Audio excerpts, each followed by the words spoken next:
හරි. එතකොට මේ තමයි අපිට කතා කරන්න තියෙන අන්තිම කන්ජන්ක්ෂන් පාර්ට් එක. ඒ කියන්නේ තර්ඩ් කැටගරි එක කොලරේටිව් කන්ජන්ක්ෂන්ස්. මේක අනිත් දෙකටම වඩා මම හිතනවා ලේසි කියලා. ඔක්කොම ලේසි. ඒ වුණාට මේක ටිකක් ඊට වඩා ලේසි කියලා මම හිතනවා. මෙතනදී පාවිච්චි කරන කන්ජන්ක්ෂන්ස් ඇවිල්ලා පෙයාර්ස් විදිහට ජොයින් කරන ඒවා තමයි මෙතන කියලා දෙන්නේ. බලන්න මම එක්සැම්පල්ස් දීලා තියෙනවා. පළවෙනි එක both and.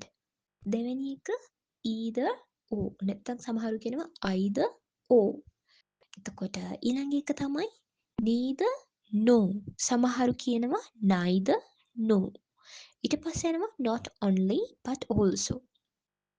මේ either or නැත්නම් neither nor neither nor මේ වගේ pronunciation වෙනස් වෙන එක එක්කෙනාගේ එක එක්කෙනාට. මොකද එක එක්කෙනා කතා කරන්නේ එක එක dialects හින්දා American British ඒ විදිහට වෙනස් වෙන්න පුළුවන්. ඒක ගැටලුවක් කරගන්න ඕනේ නැහැ. ඔන්න මම ඔයාලට sentences වලින් examples අරන් ඇවිල්ලා තියෙනවා. පළවෙනි එක තමයි both my sister and I like art. අපි දෙන්නම මමයි මගේ නංගි දෙන්න ආර්ට් වලට කැමතියි. හරිද? එතකොට බලන්න පෙයා එකක් විදිහට තමයි එන්නේ එතන. both and කියලා තමයි මම ගෙදර පාවිච්චි කරලා තියෙන්නේ දෙන්නා ගැනම සඳහන් කරන්න. ඊළඟ sentence එක either you call me or I will call you. එක්කෝ මං ඔයාට කතා කරනවා නැත්නම් ඔයා මට කතා කරන්න. අපි දෙන්නගෙන් එක්කෙනෙක් දෙන්නා ගැනම සඳහන් කරන්න තමයි මම either or පාවිච්චි කරලා තියෙන්නේ එතන. ඊළඟ sentence එක neither the teacher nor the students were late. teacher වත් ශිෂ්‍යයන්වත් පරක්කු නැහැ. දෙගොල්ලොන්ගෙන් කවුරුත් පරක්කු නැහැ. අන්න both sides ගැනම කියන්න තමයි මම neither nor පාවිච්චි කරලා තියෙන්නේ. She is not only smart but also kind. එයා බුද්ධිමත් විතරක් නෙමෙයි එයා කරුණාවන්තයිත් එක්ක. අන්න දෙක ගැනම පාවිච්චි කරන්න තමයි මම not only but also පාවිච්චි කරලා තියෙන්නේ. ඒතර මම කියනවා ඔයාලට මේ neither no either no කොහොමද either or කොහොමද පාවිච්චි කරන්න කියලා වීඩියෝ එක ඉස්සරහට. හරි. මේ ඇවිල්ලා ඔයාලට මම ගෙනාපු තුන්වෙනි ටිප් එක. ඒ කියන්නේ කොලරේටිව් කන්ජන්ක්ෂන්ස් වලට ඔයාලට ගෙනාපු කැටි සටහන් ටේබල් එක තමයි මේ තියෙන්නේ. එතකොට මම වීඩියෝ එකේ ඔයාලට ටේබල්ස් 3ක් හරියට දාලා තිනවා කන්ජන්ක්ෂන් සම්පූර්ණයෙන් කවර් වෙන විදිහට. ඒතර තුන්වෙනි ටේබල් එක මේකෙදී මම ඔයාලට ගෙනල්ලා තිනවා බලන්න pair meaning example කියලා. මේ ටේබල් එක columns 3කට බෙදලා තියෙනවා. මේකේ පළවෙනි row එකේ තියෙන්නේ both and කියලා. පළවෙනි කොලරේටිව් පෙයා එක. හොඳද? එතකොට මේකේ මීනින් එක අපි both and කියන කන්ජන්ක්ෂන් එක පාවිච්චි කරන්නේ two things together to connect two things together. හොඳද? එතකොට එක්සැම්පල් එකක් විදිහට ගත්තොත් එහෙම she is both smart and kind. එයා බුද්ධිමත් වගේම කරුණාවන්තයි. ඇය බුද්ධිමත් වගේම කරුණාවන්තයි. එතකොට both and කියන ඒ කන්ජන්ක්ෂන් පෙයා එක පාවිච්චි කරන්නේ කියන්නේ කොටස් දෙකක් එකට එකතු කරන්න. ඊළඟ එක මම ඔයාලට කිව්වේ either or neither or පාවිච්චි කරන විදිය මම කියලා දෙනවයි කියලා. ඒ මේ ටේබල් එකේදී. ඔන්න බලන්න either or තියෙනවා. either or අපි පාවිච්චි කරන්නේ one of two choices පෙන්වන්න. ඒ කියන්නේ choices දෙකකින් එකක් පෙන්වන්න තමයි අපි either or පාවිච්චි කරන්නේ. බලන්න එක්සැම්පල් එක. You can either stay or leave. ඔයාට ඉන්නත් පුළුවන් නැත්නම් ඔයාට පිට වෙන්නත් පුළුවන්. choices දෙකෙන් එකක් කරන්න කියලා තමයි මේ either or පාවිච්චි කරන්නේ අපි. ඊට පස්සේ එකට යනවා අපි neither no. එහෙම නැත්නම් neither no. ඒකේ තේරුම තමයි not one or the other. ඒ කියන්නේ දෙකෙන් එකක්වත් නැහැයි කියන්න තමයි අපි මේ neither no කියන conjunction එක පාවිච්චි කරන්නේ. එක්සැම්පල් එකක් විදිහට ගත්තොත් එහෙම he is neither rich nor famous. එයා පෝසතුත් නැහැ famous උත් කියන්නේ ප්‍රසිද්ධත් නැහැ. දෙකෙන් එකක්වත් නැහැයි කියලා පෙන්වන්න තමයි අපි neither no කියන එක පාවිච්චි කරන්නේ. ඊළඟ එක not only but also. මේ pair එක පාවිච්චි කරන්නේ අපි ඒකේ තේරුම තමයි extra emphasis පෙන්වන්න. කියන්නේ මේකත් මේකත් ඇතුළුව තවත් අන්න ඒ විදිහට එක්ස්ට්‍රා එම්ෆසයිස් එකක් පෙන්වන්න තමයි අපි මේක පාවිච්චි කරන්නේ. බලන්න මම ගෙනල්ලා තියෙන එක්සැම්පල් එක ඔයාලට. She is not only talented but also hardworking. එයා දක්ෂයි විතරක් නෙමෙයි, එයා මහන්සි වෙලා වැඩ කරනවා. හොඳද?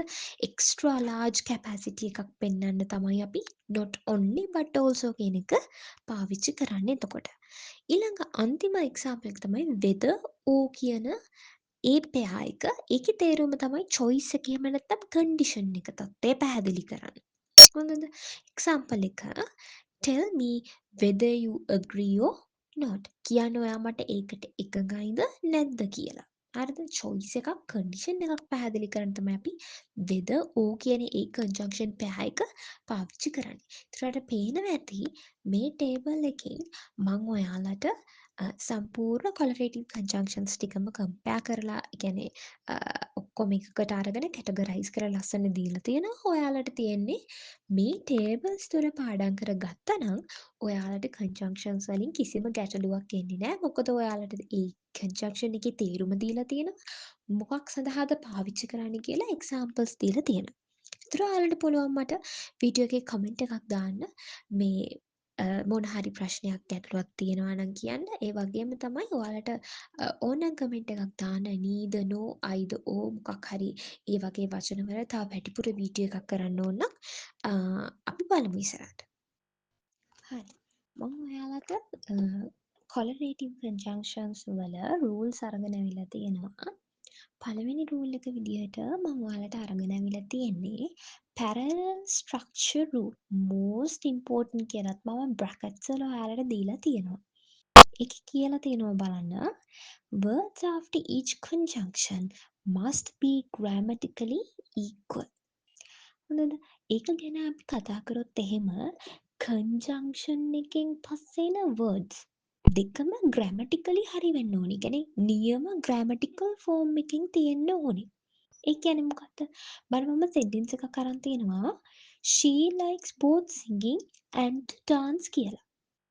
She likes both singing and to dance. මේක කියද්දි ඔයාලට තේරෙනවා මේකේ වැරද්දක් තියෙනවා කියලා. Singing and to dance. Singing to dance කියන මේ දෙක grammatically හරිද? නැහැ. වෙන වෙනම ගත්තොත් හරි. නමුත් මේ දෙක එකට ගත්තොත් වැරදි. ඇයි ඒ? singing කියන එක ing form එකක්. ඒක ing වලින් ඉවර වෙන්නේ. නමුත් to dance කියන එක කෙලින්ම infinitive form එක දීලා තියෙනවා අපිට. verb එක සම්පූර්ණයෙන් ඒ විදිහට මුකුත් වෙනසක් කරන්නේ නැතුව තමයි දීලා තියෙන්නේ. එතකොට මේ දෙක ගැලපෙනවද? නැහැ.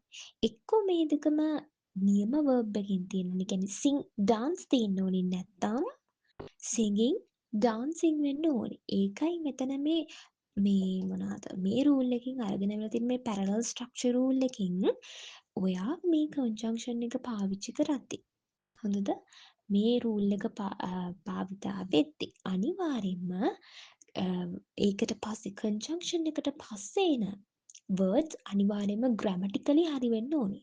එතකොට මේකේ correct sentence එක තමයි she likes both singing and dancing දෙකම ing form එකෙන් තමයි ඉවර වෙලා තියෙන්නේ. එහෙනම් grammatically words දෙකම සමානයි. ඒ නිසා ඒ sentence එක වැරදි නැහැ. ඒ rule එකකින් කියවෙන්නේ ඒක ගැන. හරි. ඊළඟ rule එකට අපි යමු verb agreement rule. මේකෙන් කියවෙන්නේ මොකක්ද? The verb agrees with the subject closer to it. for මේක බලපාන්නේ either or නැත්තම් මේක බලපානවා either no වලට. හොඳද? sorry neither no වලට. හරි. අපි දැන් මේක ගැන කතා කරොත් එහෙම මෙතනින් කියවෙන්නේ verb එක. හොඳද? verb එකට පස්සේ එනවනේ is are was were. හොඳද? ඕවනේ ඉන්නේ. එතකොට ඒකත් එක්ක එකඟ වෙන්න ඕනි කියලා තමයි කියන්නේ. verb agreement rule කියන්නේ ඒකයි. verb එකට ආසන්නතම තියෙන subject එකත් එක්ක verb එක එකඟ වෙන්න ඕනි. හොඳද? මම ඔයාලට උදාහරණයක් අරන් පෙන්නුවොත් එහෙම either the teacher or the students are coming.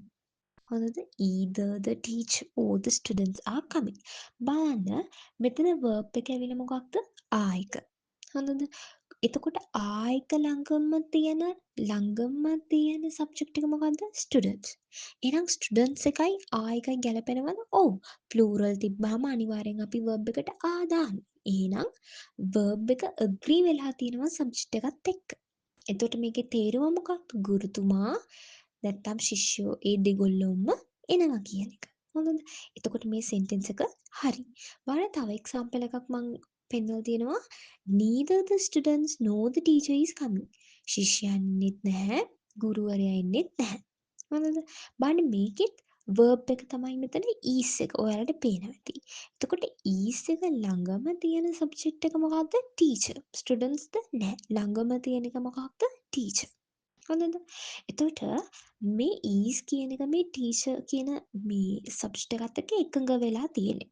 verb agreement එකක් මෙතන වෙලා තියෙනවා.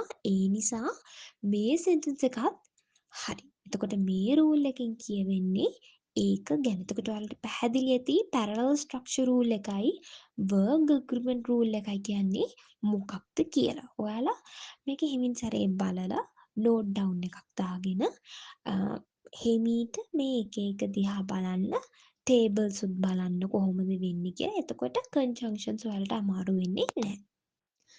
හරි. ඊළඟ රූල් එක විදිහට මම ඔයාලට අරගෙන අවිල්ලා තියෙන්නේ position rule එක. මේකෙදි කියනවා correlative conjunctions must be placed directly before the words they join. Correlative conjunctions must be placed directly before the words they join. Before the words they join. හොඳද? බලන්න මෙතන මම එක්සැම්පල් එකක් එක්කම අරන් ඇවිල්ලා තියෙනවා ඔයාලට. Correlative conjunctions වල both and, either or, neither nor, not only, but also ඒ ඔක්කොම ටික තියෙනවා. එතන බලන්න මෙතන එක්සැම්පල් එකක් මම දීලා තියෙනවා ඔයාලට. She both is smart and kind. මේක කියද්දිම ඔයාලට තේරෙනවා මේක වැරදි කියලා. වැරදි ඇයි? බලන්න මෙතන both. both කියන්නේ ඔන්න conjunction එක. e smart කියන phrase එකට කලින් නෙමෙයි. ඒ කියන්නේ verb එකට අතරමැද තමයි වැටිලා තියෙන්නේ මේ both කියන එක. බලන්න both කියන conjunction එකේ එන්න ඕනි හරියටම she is both smart and kind. is එකයි smart එකයි මැදට එන්න ඕනි. ඇයි ඒ words දෙක බලන්න මෙතන connect වෙන්න ඕනි smart එකයි kind එකයි. හොඳද? එතකොට ඔයාලට කිව්වා වගේ රූල් එකේ තියෙන මේ ස්මාර්ට් එකයි කයින්ඩ් එකයි ජොයින්ට් වෙන වර්ඩ්ස් දෙකට ඉස්සරහින් තමයි කන්ජන්ක්ෂන් එක එන්න ඕනේ. එතකොට බලන්න මේ වාක්‍ය මේ සෙන්ටෙන්ස් එක අරගන්න she is both smart and kind. මේකේ කනෙක්ට් වෙන්න ඕනි වර්ඩ්ස් දෙක මොකක්ද? ස්මාර්ට් එකයි කයින්ඩ් එකයි. එහෙනම් මේකට මේ ජොයින්ට් වෙන වර්ඩ්ස් දෙකට කලින් එන්න ඕනි එක මොකක්ද? කන්ජන්ක්ෂන් එක. එහෙනම් මෙතෙන්ට කන්ජන්ක්ෂන් එක තියෙනවද? ඔව්. both කියන එක වැටිලා තියෙනවා ස්මාර්ට් එකයි කයින්ඩ් එකයි ඉස්සරහට. ඒතර බලන්න කලින් එකේදී ස්මාර්ට් එකට කලින් වැටිලා තියෙන්නේ both එක. එතකොට ඒක හරියද? නෑ. ජොයින්ට් වෙන words දෙකටයි ඉස්සරහට වැටෙන්න ඕනි. verb එක ඉස්සරහට නෙමෙයි. ජොයින්ට් වෙන words දෙක ඉස්සරහට. එහෙනම් smart එක ඉස්සරහට තමයි both වැටෙන්න ඕනි. ඇය බුද්ධිමත් විතරක් නෙමෙයි කරුණාවන්තයිත් එක්ක කියන්න තමයි මේ phrase එක අපි පාවිච්චි කරන්නේ. හරිද? එතකොට බලන්න both කියන එක හරියටම smart and kind කියන join words දෙකට කලින් තමයි වැටිලා තියෙන්නේ. එතකොට මේ sentence එක නිවැරදි. බලන්න ඊළඟ රූල් එකට ගියොත් අපි ඒ රූල් එකේ තියෙනවා not only but also inversion rule එක. ඒක advanced කියලත් මම ඔයාලට දීලා තියෙනවා. මේ not only but also මේක ඇවිල්ලා not only කියන ඒ මේ phrase එක කලින් ආවොත් එහෙම හොඳද? helping verb එක subject එකට කලින් ස්ථානගත වෙලා තියෙන්න ඕනේ. not only කියන එක වාක්‍යයේ ඉස්සරහට ආවොත් helping verb එක subject එකට ඉස්සරහින් placed වෙලා තියෙන්න ඕනේ. බලන්න මම sentence එකක් ඔයාලට ගෙනත් දීලා තියෙනවා. Not only did she win but she also broke the record. බලන්න මේකේ not only කියන එක ඉස්සරහට ඇවිල්ලා තියෙනවා. ඊට පස්සේ මම මොකද්ද කිව්වේ? auxiliary verb. ඒ කියන්නේ helping verb එක subject එකට කලින් placed වෙලා තියෙන්න ඕනි. ස්ථානගත වෙලා තියෙන්න ඕනි. ඒතර මේ sentence එකේ බලන්න did කියන්නේ helping verb එක. she කියන්නේ subject එක. එහෙනම් මේ sentence එකේ subject එකට කලින් did කියන එක ස්ථානගත වෙලා නේද තියෙන්නේ. එතකොට මේ sentence එක හරි. ඔන්න ඔය rule එකකින් කියවෙන්නේ ඕක. හොඳද? not only කියන phrase එකක් ඉස්සරහට තිබ්බොත් එහෙම හරිද? අනිවාර්යෙන්ම helping verb එක ස්ථානගත වෙන්න ඕනේ, placed වෙන්න ඕනේ මේ සබ්ජෙක්ට් එකට කලින්. ඒ රූල් එකේ තියෙන්නේ එච්චරයි එතකොට. මම වැරදි සෙන්ටෙන්ස් එකක් ඔයාලට අරගෙන આવොත් එහෙම not only she won but she also broke the record. ඒක ඇවිල්ලා අර්ථයෙන් වැරදි වාක්‍යයක් ඒක. හොඳද? මොකද එතන helping verb එකක් පෙන්වන්න නැහැ. did තියෙනවද නැහැ. does තියෙනවද නැහැ. is was වගේ ඒ වගේ helping verb එකක් අනිවාර්යයෙන්ම subject එකට කලින් ස්ථානගත වෙන්න ඕනි. එහෙම නැත්නම් placed වෙන්න ඕනි. when not only but also ඒ වගේ conjunction එකක් අනිවාර්යයෙන්ම sentence එකේ ඉස්සරහාම තිබුණොත්. එතකොට ඒ rule එකෙන් කියවෙන්නේ ඒකයි. එතකොට ඔයාලට පැහැදිලි ඇති මේ possession rule එකිනුයි not only but also inversion rule එකිනුයි මොකද්ද කියවෙන්නේ කියලා. මේවා ටිකක් හෙමින් අහලා හෙමින් කියවලා හෙමින් note down කරගන්න. එතකොට ඔයාලට මේ මෙච්චර අමාරු දේවල් නෙමෙයි. මේක තමයි ඔයාලට ඉගෙන ගන්න තියෙන කොලරේටිව් කන්ජන්ක්ෂන්ස් වල එහෙම නැත්නම් කන්ජන්ක්ෂන්ස් වල තියෙන අන්තිම රූල් එක. ඒ තමයි avoid double negatives. What is the meaning of this? Avoid double negatives. Do not mix neither no with another negative. අපි දන්නවා neither no කියන මේ කන්ජන්ක්ෂන් pair එක පාවිච්චි කරන්නේ නෙගටිව් මොකක් හරි කියන්නේ දෙකෙන් එකක්වත් වෙන්නේ නැහැ කියන එක කියන්නනේ අපි පාවිච්චි කරන්නේ. එතකොට මේක අපි තවත් නෙගටිව් එකක් එක්ක පාවිච්චි කරොත් ඒ සෙන්ටෙන්ස් එක සම්පූර්ණයෙන් වැරදි. ඒක ඕනිම කෙනෙක්ට තේරෙනවා. එතකොට මේ රූල් එකෙන් කියන්නේ ඒක ගැන. බලන්න මම වැරදි සෙන්ටෙන්ස් එකක් දීලා තියෙනවා ඔයාලට. He didn't choose neither tea nor coffee. එතකොට මේක කියද්දිම ඔයාලට තේරෙනවා මේක වැරදි කියලා. කියන්නේ neither no කියන එක කවදාවත් කිසිම වෙලාවක තවත් මේ නෙගටිව් ෆෝම් එකක් එක්ක පාවිච්චි කරන්නේ නැහැ. හොඳද?